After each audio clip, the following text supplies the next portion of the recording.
So what is dimension? Well, it's a difficult thing for me to really speak about it, but I would like to think of it as like building Lego structures using little Lego bricks.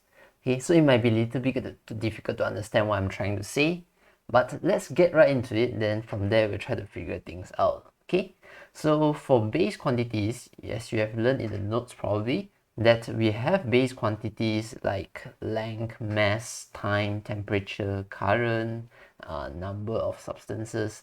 Okay, so let's pick one. Okay, so here we have length. Okay, then it's a complicated equation actually. There's this small l and there's a square bracket and it's equals to a capital L. Well, there's a lot of things to break it down here, so let's do it in detail.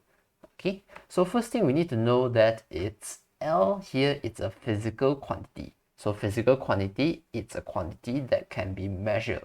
In this case, this L here is representing length. Okay, so we can say it's a measurement, so measurement should have some kind of value.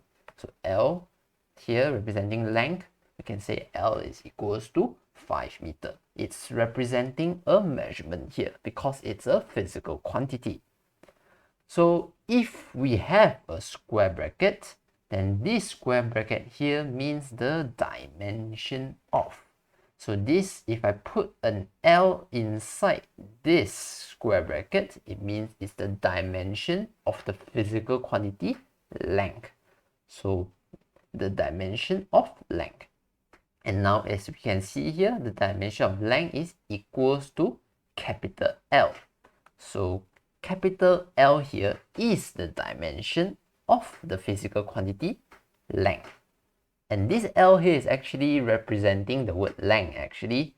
So it might seem a bit meaningless. Why are we writing this sentence here? The dimension of length is length. So what does it mean? Well, for base quantities, right, you can't really see the purpose of having the idea of dimension. But as we later progress to derived quantities, I hope you see the idea of dimension better.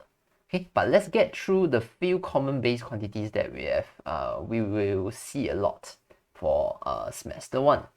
So one of it is m, mass, and the other one is time, and we have temperature. Okay, as you can see here, there's a lot of t. There's a small t and there's two big t. So it's very important for us to be really clear what all these are about. Okay, if you can see, physical quantities are usually in italic.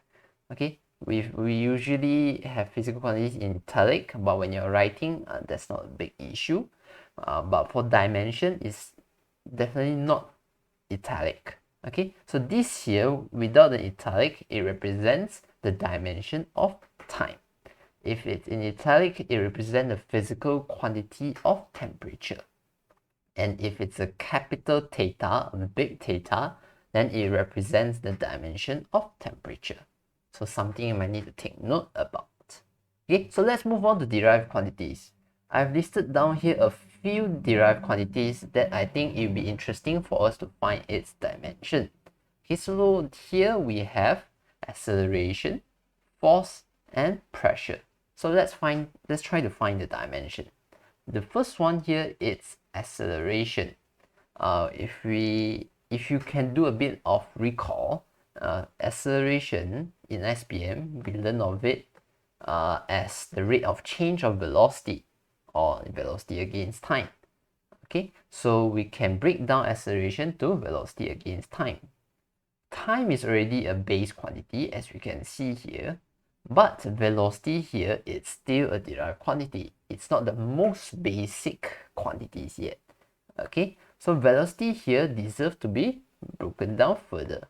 So if we break it down further, we will find that velocity is actually displacement against time. And now displacement against time, we can be convinced that this is the most fundamental quantity that we can have. We can't break displacement further, we can't break time further. Okay, so at this point, it's good that we can find the dimension. So displacement is measuring a length. So the dimension should be a length. For time, the dimension will be t or time. Okay, so now if you combine everything together, build back up the Lego structure, you can see that the dimension of acceleration is L over t squared. But t squared, if you want to bring it up, you can get it as LT to the power of -2. So that's the dimension of acceleration.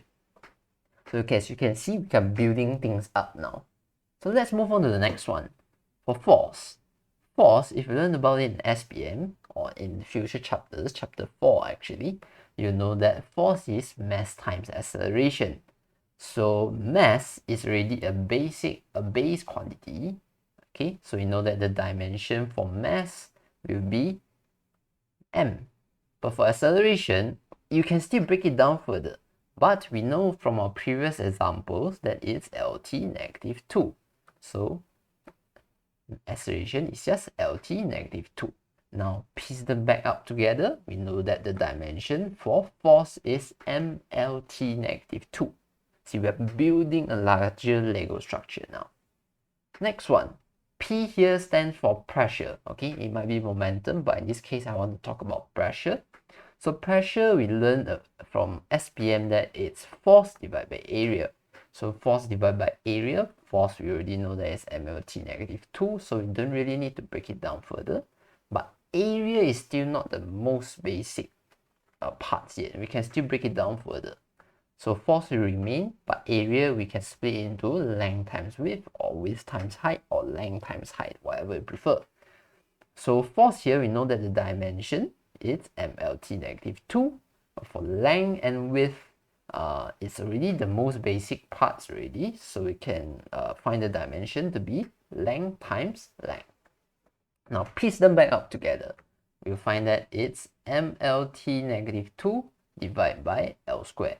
There's L squared here. If we want to bring everything into one line, so L divided by L squared will be L -1. So we'll find that the dimension for pressure here will be ML -1 T -2. So we are building larger and larger Lego structure here. So now I hope you can see why do we need dimension here. Okay, for if you just talk about base quantities, dimension is a bit meaningless. But if you move on to derived quantities, dimension allows you to find what are the components that allow us to get these derived quantities. Okay, so that's the purpose of having dimension. And I like to think of dimension as these base quantities here. I like to think of it as like primary colors. Okay, if you've learned in art class before, yes, this color wheel here, just a little bit of recall, the primary colors here, red, yellow, blue. If you mix up red and yellow, you find orange. So if you mix up primary colors, you get secondary colors. And if you mix up primary colors with secondary colors, you get tertiary colors. You mix things up, you get new things. So I like to think of these base quantities here, I like to think of it as primary colors. And if you mix up different primary colors, mix up different base quantities, you get new derived quantities.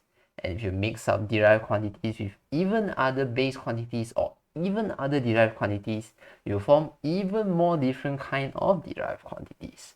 So I would like to think of the process of finding a dimension as like finding what's the original color that makes up the new color that we have now.